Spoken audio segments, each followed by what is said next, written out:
Hello students, मैं अरुण गुप्ता अपने YouTube channel विन्यू academy में आपका स्वागत करता हूँ।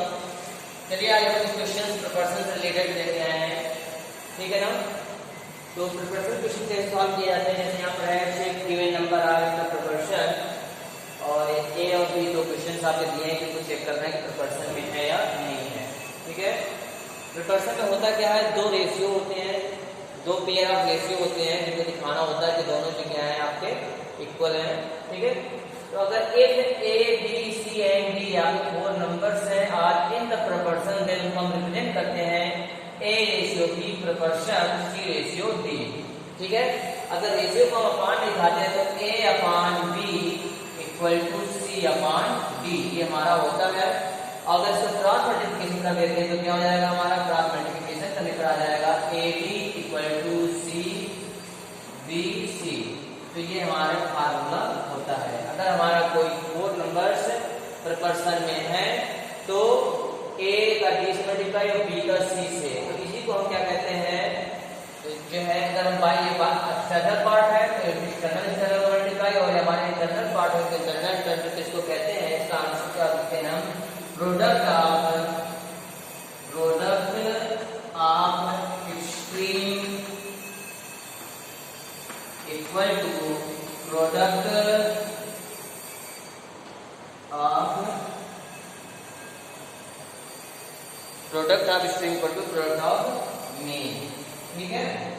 तो ये हमारा फार्मूला होता है, product of extreme equal to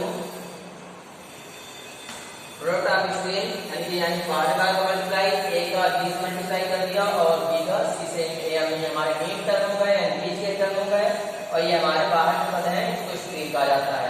तो ये हमारा फार्मूला होता है। तो हम अगर वर्ड में लिखना है तो हम ये इतना बड़ा लिखेंगे, अगर शॉर्ट में लिखना है तो ए इक्वल टू बी सी की हम काम चला लेते हैं, ठीक है। तो इस फार्मूले को हम यूज करके इस क्वेश्चन को सॉल्व करेंगे। चलिए आते हैं, बहुत ही आसान क्वेश्चन है ये, देखते हैं। पहला हमारा ए, इसको पहले हम प्रोपोर्शन में रिप्रेजेंट कर देते हैं, 20 रेशियो 40 प्रोपोर्शन 30 रेशियो 90, ठीक है। अब अंदर अंदर का मल्टीप्लाई और बाहर बाहर का मल्टीप्लाई, यानी कि हम क्या करेंगे, A D equal to B C. तो ए डी हमारा कितना है 20 इंटू डी इक्वल टू कितना है 90 इक्वल टू बी हमारा 40 इंटू ये हमारा क्या 30। अब 20 इंटू 90 9 जा 18 और 4 3 जा 12, तो ये हमारा AD not equal to BC,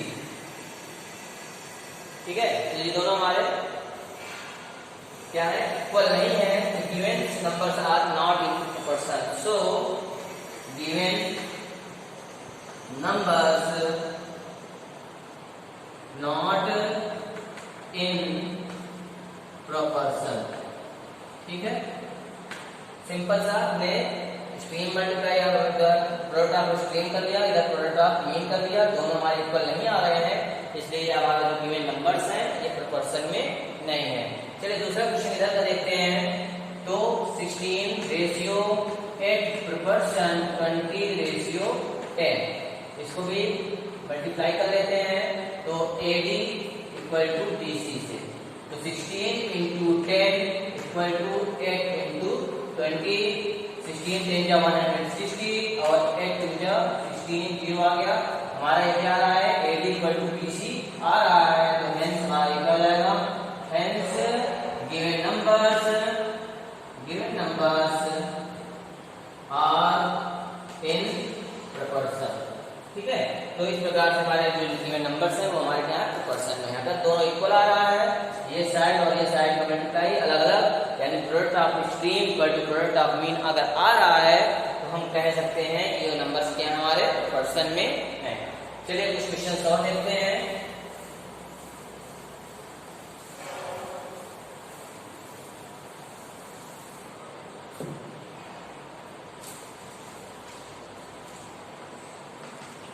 If x ratio 12 ratio proportion 10 ratio 30, then find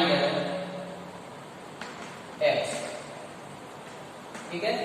तो अगर हमारे प्रोपोर्शन में है, पहले से दे रहा है कि हमारे प्रोपोर्शन में है, तो x की वैल्यू फाइंड आउट करो। तो हम लोग जानते हैं क्या करना है, product of mean equal to product of extreme, यानी कि हमारा AD इक्वल टू BC अगर रखते हैं तो हमारा क्या हो जाएगा, x into 30 equal to 12 into 10, है ना।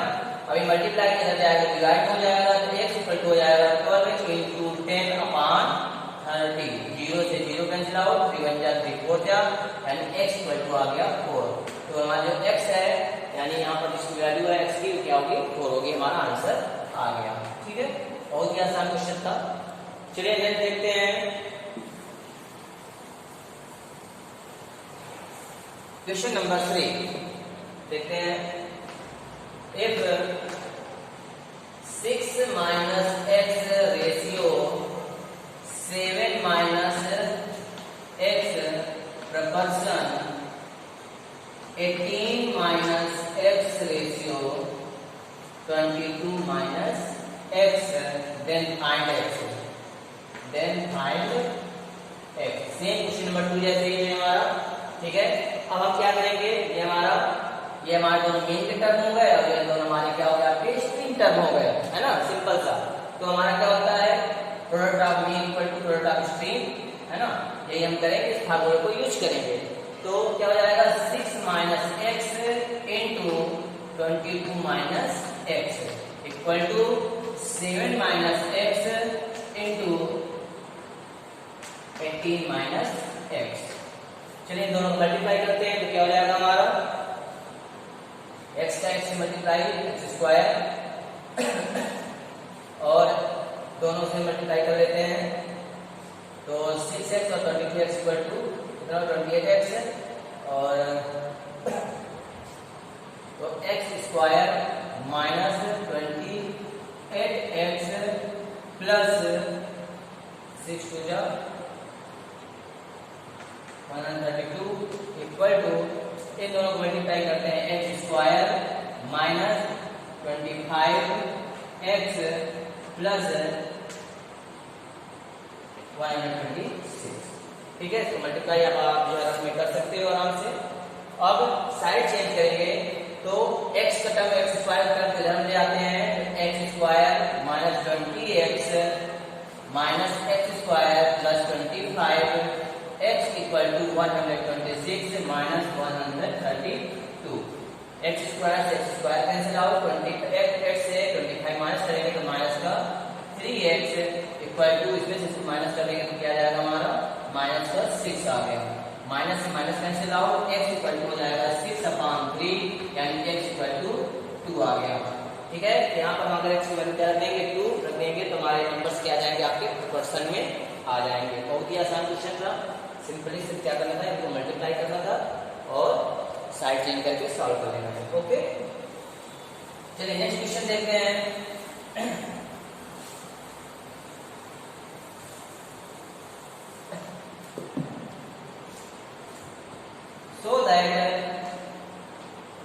so that 15, 18, 35 and 42 are in proportion। तो इसको आप खुद ही लगाइए, ठीक है ना। देखिए सेम क्वेश्चन नंबर 1 जैसे है, आपके 4 नंबर्स दिए हैं, पहले इनको हम प्रोपोर्शन में रिप्रेजेंट करेंगे और फिर हम product of mean equal to product of extreme, ठीक ना, उसको सॉल्व करके उसको चेक कर लेंगे कि हमारे ये जो है प्रोपोर्शन में है या नहीं है, ठीक है। तो ये क्वेश्चन आप जो है क्वेश्चन नंबर 1 जैसे कर सकते हैं। चलिए नेक्स्ट देखते हैं क्वेश्चन।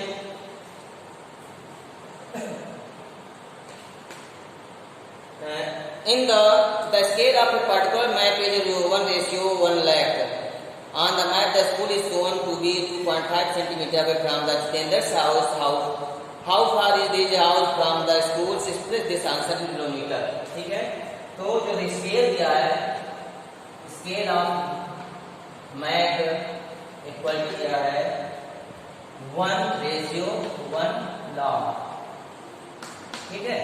अब जो है ऑन मैप में जो है केंद्र जो हाउस है स्कूल जोन, स्कूल जो शो हो रहा है, कहाँ से हो रहा है आपका 2.5 सेंटीमीटर फ्रॉम हाउस। तो फाइंड क्या करना है हमें, let distance of house equal to x kilometre. तो 1 लाख पर पर्सन 2.5 रेशियो x। ठीक है, अब हम इसको ये a, ये हमारा b, ये हमारा c और ये d है, तो हमारा क्या हो जाएगा AD इक्वल टू BC के, यानी कि 1 into x equal to 2.5 into 1 lakh. ठीक है, तो x इक्वल टू क्या हो जाएगा 2, 5, 1, 2, 3, 4, 5, 0.20 सेंटीमीटर। हमारा आंसर है डिस्टेंस की क्या है, x इक्वल टू 2,50,000 सेंटीमीटर। अगर इसको किलोमीटर चेंज करेंगे तो हम जानते हैं कि 1 किलोमीटर इक्वल टू हो गई, किलोमीटर चेंज करना तो 1 लाख सेंटीमीटर इक्वल टू क्या होता है 1 किलोमीटर। तो 1 सेंटीमीटर का क्या हो जाएगा 1/9 हो जाएगा। जैसे तो क्या करेंगे x equal to 250,000 divide by 1, 2, 3, 4, 5 kilometre, zero cut गया। ठीक है, तो हमारा आ गया x इक्वल टू 2.5 किलोमीटर, यानी कि उसका जो घर है स्कूल से 2.5 किलोमीटर 2.5 किलोमीटर दूरी पर है। ठीक है, चलिए क्वेश्चन नंबर 6 देखते हैं यार।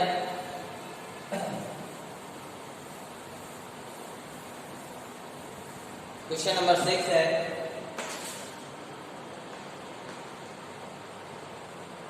क्वेश्चन पढ़ता हूं मैं। 23 people had lunch in a hotel and the rate per lunch is the same for all. If its cost is rupees 3,105 in total, how much will it cost for 60 people to have lunch in the same hotel at the same rate? चलिए तो हम इसमें जो है person में लिखते हैं people, ratio, cost of lunch, per person, फिर people, अब फिर रेशियो कॉस्ट ऑफ लंच। ठीक है, तो 33 पीपल्स हैं तो कॉस्ट आया था 3,105 रुपीज। ठीक है, अब कितना है, अब 60 पीपल्स हैं तो कॉस्ट क्या आएगा, तो हमने मान लिया कॉस्ट क्या है, let cost equal to x rupees. ठीक है, अब सेम इसको product of mean equal to product of extreme करेंगे तो x इंटू 23 इक्वल टू क्या हो जाएगा AD इक्वल टू BC के, तो 8 इंटू 23 इक्वल टू 3105 इंटू 60, तो x इक्वल टू हो जाएगा 3,105 इंटू 60 अपॉन 23। 23 1 या 33, 23 इसको डिवाइड करेंगे 135 आ जाएगा। तो x इक्वल टू मल्टीप्लाई करने पर आ जाएगा रुपीज 8,100। आंसर आ गया आपका रुपीज 8,100 रुपये। बहुत ही आसान क्वेश्चन था। ठीक है, पर पर्सन में रखा और सॉल्व कर लिया। ठीक है, नेक्स्ट आते हैं क्वेश्चन नंबर 7। क्वेश्चन नंबर 7 पढ़ता हूं मैं। The wages for people 35 peoples in a factory for 1 day is 7,175. If on another day the factory paid rupees 9,225, how many people work on that day? The wages per day is same for the every day. Later worker equal to x. तो अगर हम इसको बनाएंगे तो क्या बनेगा हमारा wages per person people per person wages ratio people. ठीक है ना, तो 7 हमारा वेजेस आ रहा है 7,175 पीपल कितने से आपके 35 रुपये का कितना उसका वेजेस आ रहा है। अब हमारा जो वेजेस आ रहा है 9,225 और पीपल कितने हमने x माना हुआ है। ध्यान रखना है अगर पहले वेजेस रखा है और बाद में पीपल रखा है तो इधर पहले वेजेस हो उधर आगे के बाद में पीपल सेम रखना है। अगर आपने इधर वेजेस पीपल इधर पीपल वेजेस कर दिया तो क्या हो जाएगा आपका रॉन्ग हो जाएगा। अब इसको देते हैं तो x into 7175 equal to 35 into 9225। तो x इक्वल क्या हो जाएगा 35 इंटू 9025 अपॉन 7175। अब इसको हम कट करेंगे, ठीक है। तो 7 से काट देते हैं, 7 5 जा, 7 इसको काट देते हैं, 7 1 जा, 7 0, 7 2 जा एंड 7 5 जा, ठीक है। अब इसको किससे काटते हैं 25 से काट देते हैं, 25 4 जा 100, 25 100 25। इसको भी 25 में कट कर देते हैं तो आ जाएगा 369, ठीक है। अब 41 1 जा 41 9 जा इक्वल टू क्या आ जाएगा x इक्वल टू आ गया 45 इक्वल, ठीक है। तो इस प्रकार से हमने कई सारे क्वेश्चंस लेकर परसेंट क्वेश्चन को सॉल्व किया है। अगर उम्मीद है आपको सभी क्वेश्चन समझ में आए होंगे। ओके, तो अगर वीडियो अच्छा लगा तो इसको जरूर लाइक करें और अभी तक चैनल को सब्सक्राइब नहीं किया तो जरूर सब्सक्राइब कर दें। धन्यवाद, आपका दिन